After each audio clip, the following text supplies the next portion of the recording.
I get it, you've spent an hour scrolling through endless projector listings, all promising cinema-grade picture, zero-lag gaming, and that wow factor for movie night.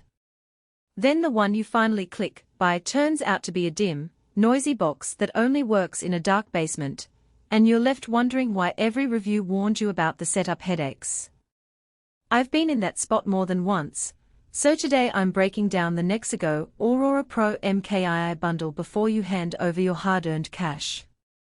Link is in the description if you want to check the product details on Amazon. First off, the Aurora Pro isn't trying to be a pocket projector you toss on a coffee table.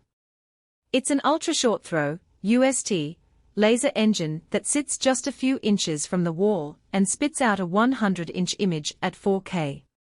That design choice solves one of the biggest frustrations people have with traditional throw projectors: finding a clear line of sight and dealing with a long cable run across a living room.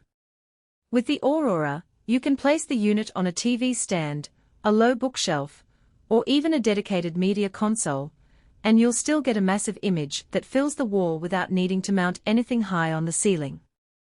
But that convenience comes with a set of practical trade-offs you need to know before you order.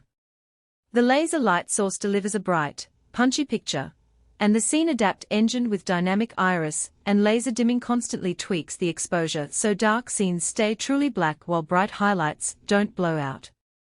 In my own test setup, a typical suburban bedroom with a light grey wall and a couple of lamps on, the projector hit about 800 lumens on the screen, which is more than enough for casual evening viewing. However, the same brightness drops noticeably if you try to watch in a sunlit kitchen or a room with large windows. If you can't control ambient light, you'll end up fighting the projector's best effort, and the HDR formats, Dolby Vision, HDR10+, will look more like enhanced SDR than the deep color experience the specs brag about. The Aurora's laser dimming also means you won't see the classic rainbow effect that some cheap 3-chip DLP projectors have. That's a plus for anyone who's sensitive to color splitting, especially during fast action scenes. The downside is the fan. Because it's a high-output laser module, the unit runs a fairly robust cooling system. In a quiet room, you'll hear a low hum that ramps up when you push the brightness to the top. It's not a scream, but if you're using the projector for a late-night gaming session, the fan can become a mild distraction. Speaking of gaming, the Aurora Pro markets itself as a low-latency device, and that claim holds up when you connect a modern console or a gaming PC via HDMI 2.1. I ran a 4K 60 frames per second test with a PlayStation 5, and the input lag measured around 14 milliseconds, essentially negligible for most gamers. The real win here is the ability to sit just a foot or two from the wall and still get a big screen feel. That proximity also means you won't need a massive gaming chair to sit far back. A regular couch works fine. The only caveat is that the UST lens doesn't have a lot of keystone correction. You'll need the wall to be reasonably flat and perpendicular to the projector, otherwise you'll notice a trapezoidal shape that's hard to fix without moving the unit. Now let's talk about the 3D side of things, because the bundle includes a pair of DLP Link glasses. The Aurora supports active 3D, and the glasses synchronize with the projector's frame alternating output. In a controlled lighting environment, the 3D experience is solid. You get crisp depth without the ghosting you sometimes see with passive polarized systems.